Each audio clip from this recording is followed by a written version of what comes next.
everyday course of events, most visits to hospitals are have-tos or shoulds, not I can hardly waits. This is a fact of life for most visitors who daily impact the halls and waiting rooms. It is those visitors we will concern ourselves with today. While they usually don't like their reasons for being there, most of them have a certain childlike faith that they have come to the pinnacle of professional efficiency and concern. An immense, comforting, welcoming heights, reaching out to embrace them in warm, caring arms. This belief leaves them completely vulnerable to the whims and moods of the mere mortals who work in this wondrous edifice. More often than we like to admit, hospital personnel succeed in turning welcoming heights into withering heights. Too many of them have become accomplished in the practice of withering glances, withering words, and withering indifferences.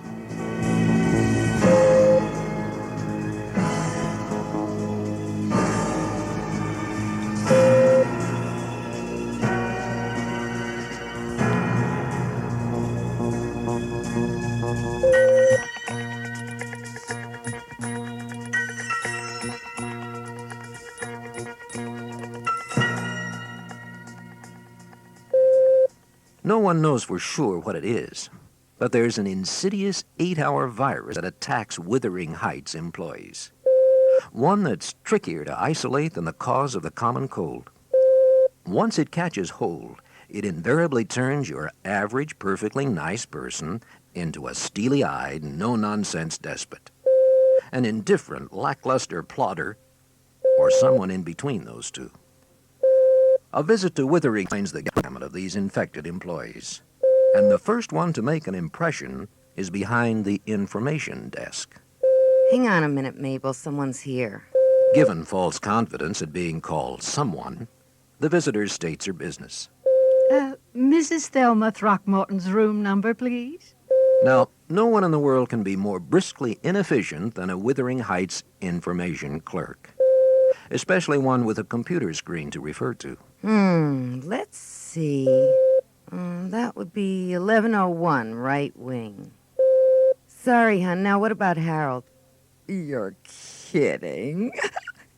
30 minutes later, this person, who in her real life takes care of her aged mother and is kind to animals, is not the least bit conscience-ridden when the visitor limps back. You sent me to someone's room named Morton Throckmire. Just a minute, Mabel. Who'd you want, Thelma Throckmorton?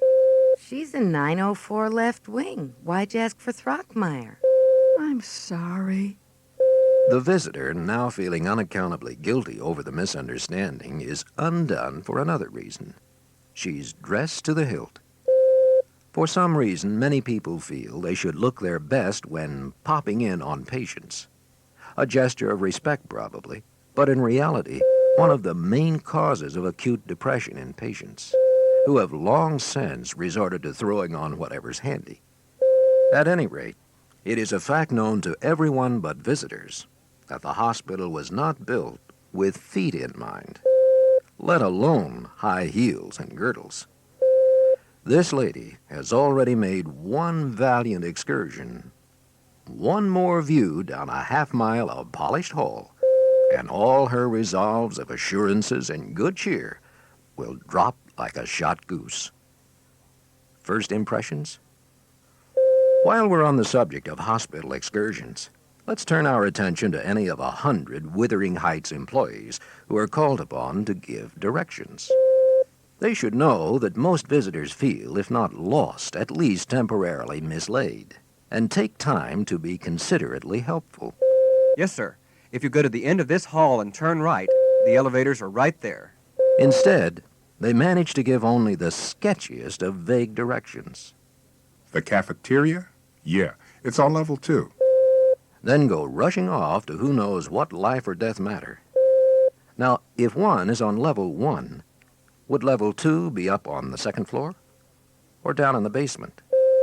What the technician also did not say is that the cafeteria is in the opposite end of the building, and that jogging at a lively pace will get one there just as they scrape the remains from the last pan of liver and onions. Any visitor who has ever run the tortuous maze in the hospital basement, which is where the cafeteria turns out to be, has usually managed to do a good bit of blundering as well, into tissue labs, and chemotherapy and radiology, not to mention the doctor's private dining room and an education class or two. After a succession of demeaning, "Oops, I'm sorry's," "Beg your pardons," and "Where am I's," it's no wonder the visitor mutters and can't look you in the eye. With any luck at all, most visitors to Withering Heights eventually find their way to the right patient's floor.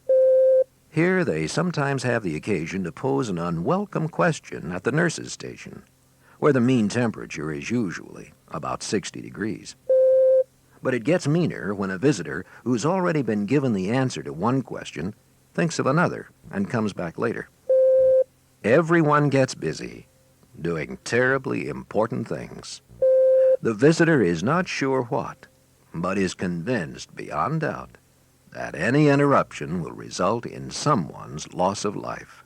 Still, if he hangs doggedly onto the counter, surely someone will find time. Yes. I was wondering, that is, my wife wanted to know if it isn't time for her pain pill. She'll get it when it's time. Who is your wife, the gallbladder in '09? The husband really wants to explode. "No, my wife is not a gallbladder. She is a woman and a mother and a Girl Scout leader." But he has the gut feeling that saying anything assertive to this lady would be like saying no to General Patton, and decides that the better part of valor is to let his wife paddle her own canoe. Back for a moment to the icy "yes" with which he was greeted. This is a conspiracy perpetrated on visitors and patients alike by employees throughout Withering Heights. It is an affront to the English language from which we learn that yes is a positive answer. Yes, she is a patient here. Let me ring. Yes, the cafeteria is still open. Put in question form, yes becomes totally negative and witheringly intimidating. What do you mean, yes? You haven't even said hello, and nobody's asked you a question. By the time the yes question is uttered, all the assertive juices of even the most aggressively waiting visitor have withered and dried up. Speaking of waiting, this is something all visitors to hospitals do. But at Withering Heights, waiting takes on a pall of unpleasantness all its own. Family members wait endlessly to see the doctor or hear the results of a test, eventually realizing that not only do they have time to read a good book, but in all likelihood they'll have time to write one. Never mind that their jobs are melting away, or their marriage is about to dissolve because of their absence. At Withering Heights, they get nothing but non-solution answers. We never know when or if the doctor's coming in. Who knows? Sometimes the lab gets right on a test. Sometimes they don't. Withering Heights visitors wait endlessly in cafeteria lines, too, only to be brusquely whisked past the food. "What'll you have? Hurry it up, please," before they can make a sensible decision. Visitors wait at the elevators, steeling themselves against the rush of merrymaking aides and techs getting off, and jockeying for space in competition with late-back-from-coffee employees crowding on. Then they wait in mutual loathing while the beard in the lab coat holds the door open to finish his banter with the blonde in the hall.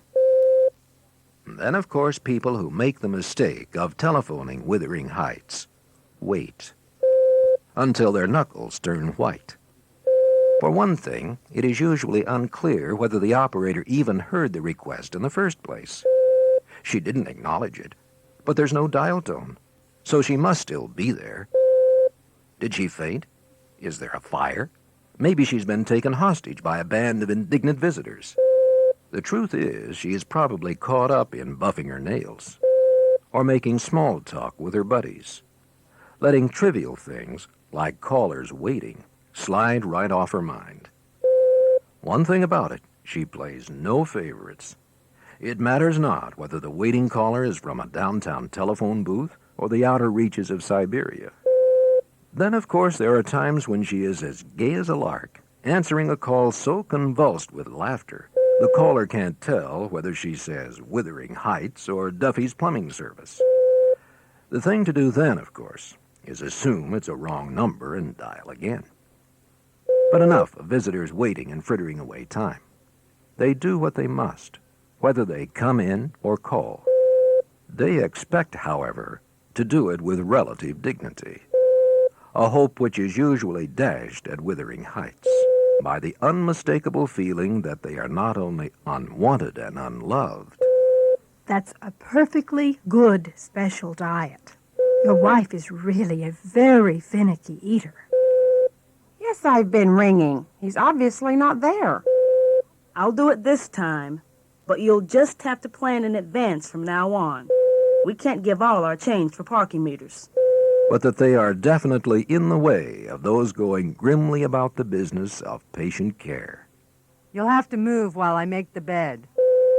I can't stop now. I have rounds to make.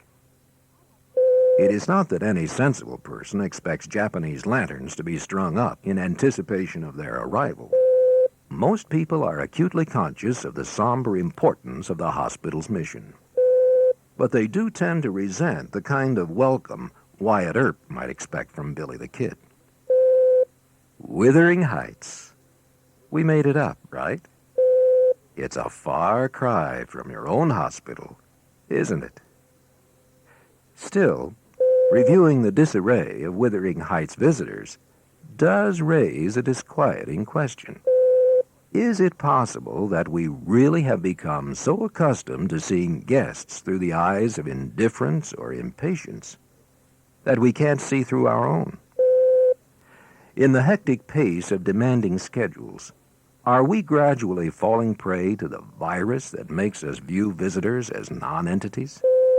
Bodies who don't belong here and who impede the ongoing progress of the job? Only a complete checkup and honest appraisal of your own behavior toward guests can answer that. While you're busy taking your attitude temperature, please remember there is no specialist to treat the Withering Heights virus. Your hospital counts on you alone to be your own social arbiter. Now wait, this does not mean you are expected to drop everything and serve tea when visitors approach. It does mean that you are responsible for extending them the abundant measure of warm hospitality that is uniquely yours to give. A pleasant smile or a cordial greeting, courteous, thoughtful answers to their questions, and a willingness to be helpful. Supportive, positive attitudes. 101 little things that don't cost you a cent, but that make visitors feel, if not glad they came, at least welcome and more secure. No matter what your job, you have a forceful impact on the impression of the hospital that guests take away with them. However fleeting the contact, you plant indelible pictures in the visitor's mind. And while it's nice to know you're remembered, no one wants to pop up in isolated bits of conversation like the proverbial bad penny. I don't care if I'm dying. Don't send me to those dreadful people at Withering Heights. Instead, let your memory live on in words that make the sweetest lyrics any hospital board of trustees can hear. If I ever have to go to the hospital, I hope they bring me to you wonderful folks at Welcoming Heights.